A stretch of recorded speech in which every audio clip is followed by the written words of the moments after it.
Assalamualaikum warahmatullahi wabarakatuh. Halo pemirsa setia Kakak Media dimanapun kalian berada. Kembali lagi di podcast Sisi Gelap, di mana kali ini kita akan mencoba melihat hal-hal yang tak selalu kasat mata, tapi seringkali merasa nyata bagi mereka yang merasakannya. Malam ini kita tidak akan berbincang mengenai sosok yang menyeramkan yang tiba-tiba muncul di tengah kabut, melainkan mengenai tentang penunggu yang ada di Gunung Arjuna. Gunung Arjuna terletak di Jawa Timur yang dikenal bukan hanya keindahan alamnya atau jalur pendakian yang menantang, melainkan dikenal dengan cerita-cerita yang banyak sekali menyelimutinya. Banyak orang mengatakan bahwa Gunung Arjuna adalah gunung yang istilahnya banyak berisi. Sebuah istilah yang dalam budaya kita seringkali disebutkan sebagai tempat yang memiliki dimensi lain. Namun menariknya, tidak semua cerita dari Gunung Arjuna membawa ketakutan yang berujung pada trauma, melainkan ada yang justru pulang dengan selalu saat menjadi perasaan yang dijaga, dorongan untuk berhenti ketika kita mulai menyadari bahwa akan sesuatu hal buruk terjadi. Malam ini di sisi itulah kita akan membahas mengenai Gunung Arjuna. Kali ini kita nggak sendirian nih pemirsa setia Kakak Media, karena di sini kita akan menghadirkan salah satu narasumber yang sudah berpengalaman atau pernah mendaki Gunung Arjuna. Halo Kak, perkenalkan dulu nih ke pemirsa setia Kakak Media. Sebelumnya namanya Kak siapa nih? Nama aku Muhammad Fadlul Ulum, asal dari Nganjuk. Waduh, mahasiswa Wincewasil atau bukan ya? Iya. Dari prodi apa? Dari Prodi HKI. Waduh, oke, kita mulai dari awal aja ya, dimana biar pemirsa tuh kayak membayangkan seolah kita ada di tempat itu gitu ya. Sebelumnya waktu itu mendaki Gunung Arjuna nih ya, lewat jalur mana? Apakah kondisinya tuh cuacanya buruk atau mungkin mendukung bersahabat ketika kakak nanjak ke Gunung Arjuna tuh? Ya awalnya sih biasa-biasa aja, cuaca cerah, mendaki pada bulan Ramadan. Wes, puasa-puasa nih ya. Yeah. Kakaknya masih puasa nggak nih? Alhamdulillah puasa. Alhamdulillahnya ya Kak ya. Iya. Terus gimana? Awalnya biasa-biasa aja, kita naik via Sumber Berantas. Sumber Berantas. Kita mulai mendaki pada jam 8 pagi. Mulai di situ kita registrasi dan lain sebagainya. Di situ ada pemberitahuan dan lain sebagainya. Kita start mulai jam 9 pagi. Jam 9 pagi. Oke. Nah, pertama kali ke Gunung Arjuna atau udah berapa kali Gunung Arjuna? Nah, itu baru pertama kali. Baru pertama kali. Nah, waktu perjalanan menuju Gunung Arjuna ya, di treknya itu kayak ngerasain hal aneh nggak? Atau mungkin biasa aja seperti daki di gunung-gunung yang sebelumnya gitu? Awalnya sih ya enjoy aja sih. Tapi ketika dari pos 1 ke pos 2, di situ mulai agak berbeda. Kayak gimana tuh, bisa dijelaskan lebih detail nggak nih? Kan gini, awal mula saya mendaki jam 8, jam 9 sampai di pos 1 itu kan naik pick up. Yeah. Naik pick up soalnya jarak itu jauh dari base camp ke pos 1. Boleh naik pick up itu ya? Iya. Yeah. Per orang kalau nggak salah 15 ribuan. Tarifnya itu udah di Yeah. pos 1 ke sampai ke pos 1. Okay. Sampai di pos 1 kita mulai berjalan, di pertengahan jalan menuju ke pos 2. Di situ saya mulai berpikir, kan di awal di base camp itu diberitahu bahwa apabila ada orang yang hilang atau mati tidak ditemukan, itu akan diberi uang sebesar 25 juta. Langsung diaba kayak gitu ya Kak? Iya. Aduh. Dari situlah saya mulai berpikir, overthinking. Kayak gimana tuh overthinkingnya? Sedang kita kan registrasi cuma 25.000 nih. Kita naik ke Gunung Arjuna dengan dana 25.000, tapi ketika kita hilang, nggak ditemukan, tidak bernyawa, itu diberi uang 25 juta. Sedangkan uang sebanyak itu dari mana? Ya. Kakak terus yakin mau lanjutkan apa udah berhenti di situ aja? Setelah saya memiliki setelah saya berpikir seperti itu, langsung Kak, itu suasana itu berubah 180 derajat. Langit mendung, hujan itu badai. Dan kebetulan saya mendaki 8 orang. Saya satu-satunya orang yang tidak membawa jas hujan. Berarti itu tetap memilih lanjut nih. Nah, di situ sampailah di pos 2. Di pos 2 cekcok, lanjut atau stay di pos 2 untuk diriin tenda. Akhirnya cekcok, saya tetap untuk memilih lanjut, tapi di tengah jalan bener-bener banjir, bener-bener emang jalan nggak bisa dilanjutin. Akhirnya kita kembali ke pos 2 untuk diriin tenda. Jadi berapa jam kira-kira di pos 2 itu diriin tenda? Di pos 2 itu masih jam 12, jam 1 sih Kak. Sampai jam berapa? Itu di situ kita stay sampai jam 12 malam. Waduh. Terus habis itu lanjut pendakian atau tetap stay sampai besok pagi kita langsung lanjut gitu? Jam 12 malam kita memutuskan untuk summit. Summit itu apa? Aduh, aku bukan anak gunung nih ya. Summit itu mendaki sampai puncak tapi tidak membawa perlengkapan sepenuhnya. Oh, cuma gitu. bawa ringan-ringan doang. Kayak makanan, minuman gitu Nah, aja ya. iya. Bawa seperlunya.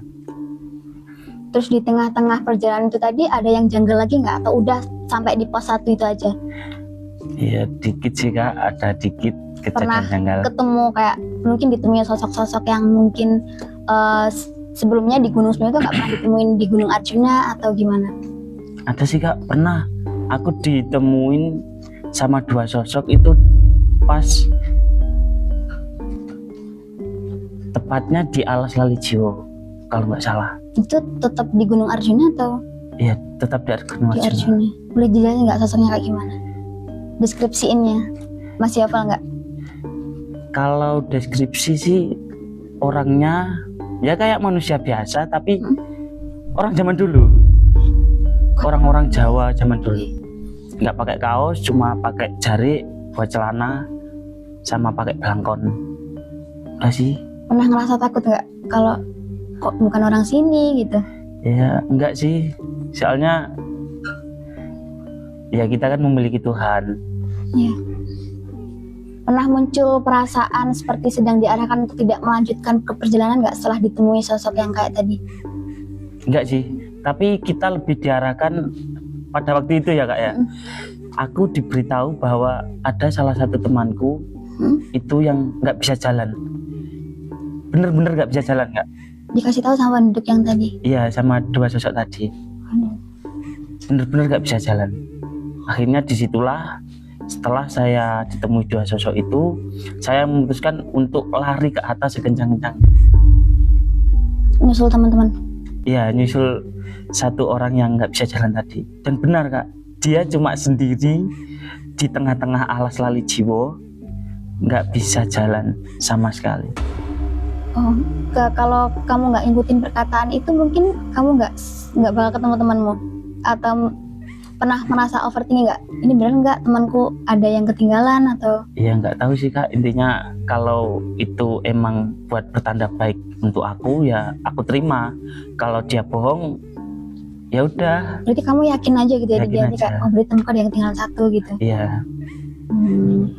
Terus pas waktu di pendakian turun kan waktu turun kan itu? Iya. Waktu turun itu terus temanmu gimana? Itu waktu naik Kak, sorry. Naik. Waktu naik, masih naik. Waktu naik dia posisi duduk di tengah Alas Lalijiwo dengan kaki yang selonjoran. Gak bisa ditekuk. Terus gimana akhirnya bisa jalan lagi atau? Ya aku suruh gini aja sih Kak. Aku tanyain, kamu habis ngapain kok sampai kayak gini? Dia bilang, aku nggak ngapa-ngapain. Disitulah aku berinisiatif untuk meminta maaf kepada penghuni di Arjuna itu.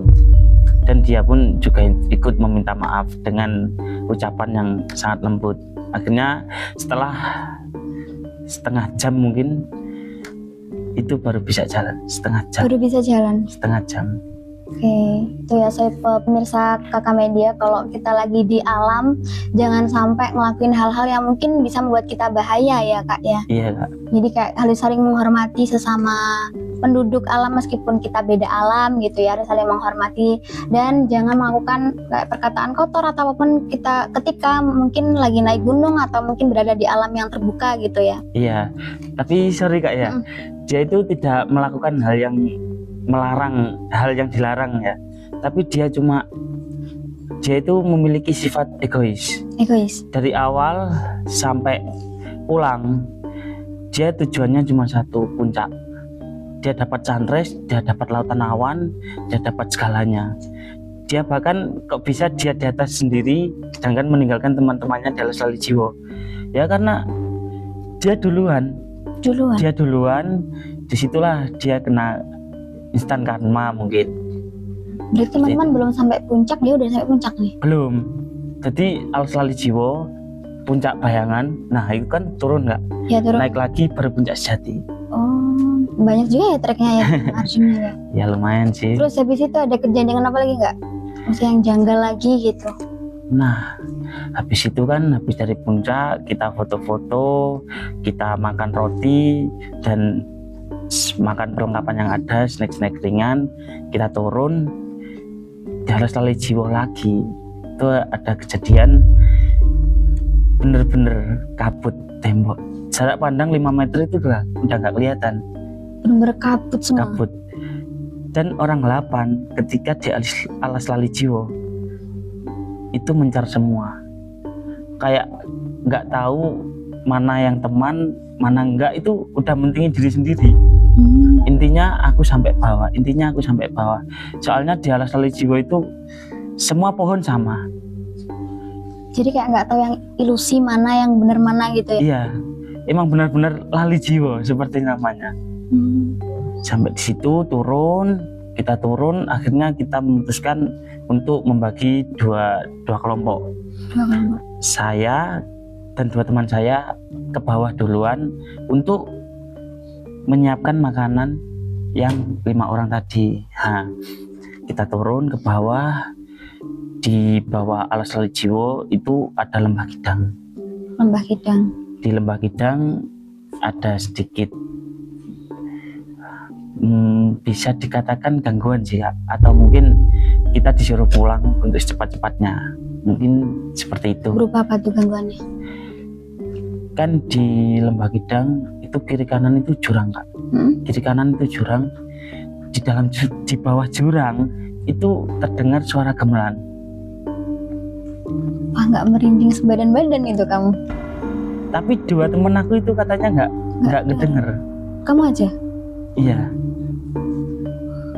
Gamelan, setelah gamelan selesai itu ada suara teriakan, kurang samar-samar sih Kak, samar-samar gitu suaranya, kayak dia menjerit antara kesakitan dan kebahagiaan gitu. Menjerit aja, nggak dengar kata lain gitu? Enggak. Di situ kita bertiga lari sekencang-kencangnya sampai di pos 4. Di pos 4 itu sekitar jam 11, jam 12 siang. Kita di situ, kita break, 3 orang, salah satunya saya itu ketiduran di pos 4.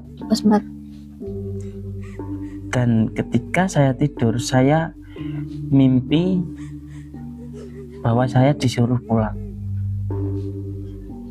Mimpi ditemuin siapa? Maksudnya atau mungkin kayak ada sosok yang masuk ke mimpi kamu? Sosok yang samar-samar sih. Samar? Iya, sosok yang samar-samar itu bangunin aku untuk aku pulang secepatnya. Nah, akhirnya aku bangun nih Kak. Aku bangunin tuh teman-teman aku.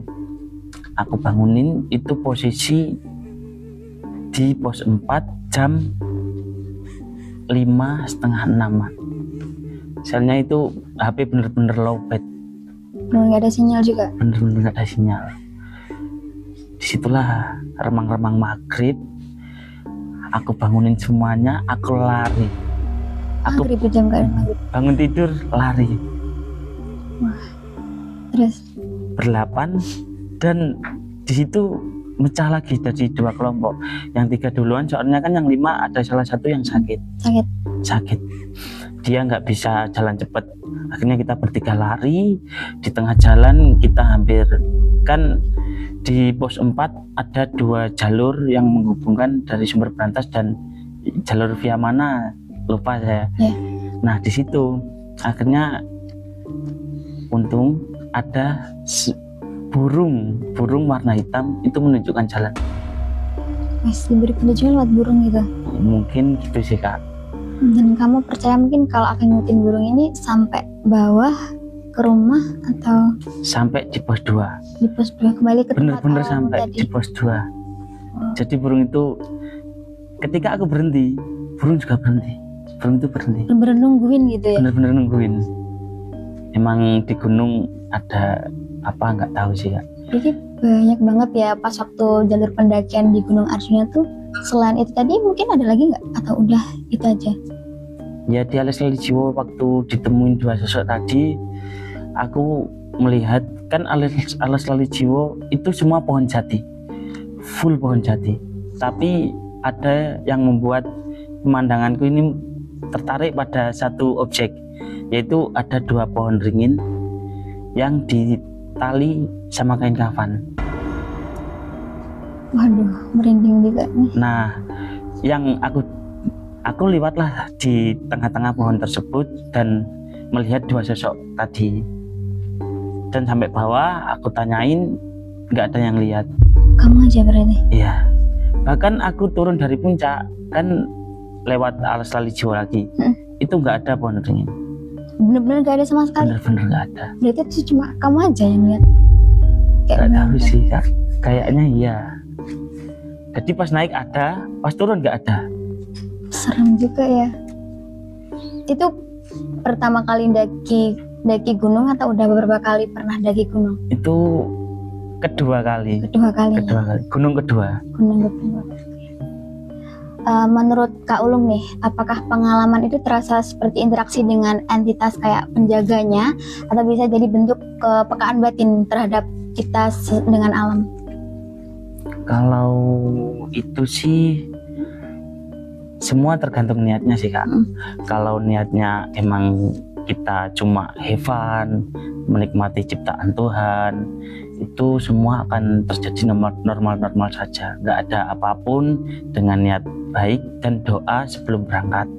Gitu sih Kak. Berarti dari ke-8 teman Kak Ulum tadi apakah berhasil selamat atau mungkin ada kendala juga? Alhamdulillah sih selamat sampai rumah ya 8 orang, tapi yang 2 sakit, yang 1 kecelakaan. Habis dari Gunung Arjuna itu? Iya. Jadi kita turun itu waktu taraweh, kita turun sampailah di pos 1 yang aku bilang itu ladang, jadi lewat ladang terus pemukiman yang diantar pickup. Iya. Itu sudah benar-benar nggak ada orang, jadi kita memutuskan 4 orang ke bawah untuk mengambil motor. Soalnya 2 orang sedang sakit. Udah jadi merinding aku lihat dengar ceritanya. Berarti gangguannya itu aja Kak ya? Ya itu aja sih. Pulang. Sekarang udah sehat temannya? Alhamdulillah sudah sih Kak. Berarti 2000 berapa itu? 2022 kalau nggak salah. Masih berapa tahun yang lalu ya berarti? Iya. Nah terakhir nih Kak ya, apakah pernah mengalami kayak hal tersebut merubah cara pandang Kak Ulum? Kayak habis mengalami itu tuh merubah cara pandang, oh ternyata nggak hanya di dunia hal mistis aja kita bisa nemuin hal ini, kayak khususnya kayak penunggu gunung gitu. Ternyata nggak semua itu harus disangkutkan dengan hal mistis gitu. Gimana Kak? Kayak gini, semisal nih Kak abis diganggu tadi ya, itu kayak pandangan Kak Ulum tuh beda nggak sih, kayak oh ternyata di dunia hal mistis tuh nggak cuma tentang hantu aja gitu, ternyata ada yang sisi baiknya, ada sisi buruknya gitu. Oh itu sih tergantung pengalaman masing-masing sih Kak. Kalau aku sih ya gini, contoh di gunung nggak boleh berkata kotor, lah emangnya di Kediri boleh? Nah gitu loh Kak. Gitu sih. Oh, jadi gitu. etika dimanapun kita berada, dan di gunung itu penghuni gunung itu bisa menegur kita, dan itu bisa mengubah sudut pandang kita terhadap lokasi sekitar. Oke. Itu tadi adalah cerita dari Kak Ulum ya, pemirsa setia Kakak Media. Jadi menarik sekali ketika kita mencoba melihatnya dari sisi yang berbeda. Selama ini kan narasi tentang dunia mistis seringkali didominasi oleh rasa takut ya. Jadi kalau udah dengerin podcast ini, kita bisa jadi tahu ternyata ada dua sisi yang berbeda tentang hal mistis itu ya. Tergantung kita menyikapi dan tergantung bagaimana kita bersikap pada alam. Pemirsa setia Kakak Media, Gunung Arjuna akan selalu menyimpan cerita, dan setiap orang yang datang akan mempunyai cerita masing-masing. Mungkin membawa pengalaman yang baik atau pengalaman yang buruk. Mungkin dari pemirsa setia Kakak Media mempunyai cerita yang berbeda, silahkan kalian tulis di kolom komentar kami ya. Kak Ulum, terima kasih sudah membersamai pemirsa Kakak Media dari awal sampai akhir hari ini, dan juga makasih sudah mau menyempatkan berbagi cerita pada kita. Iya Kak, sama-sama. Mungkin itu aja pemirsa Kakak Media. Saya Salsabila Nur Fatihah beserta kru yang bertugas pada malam hari ini pamit undur diri. Wassalamualaikum warahmatullahi wabarakatuh.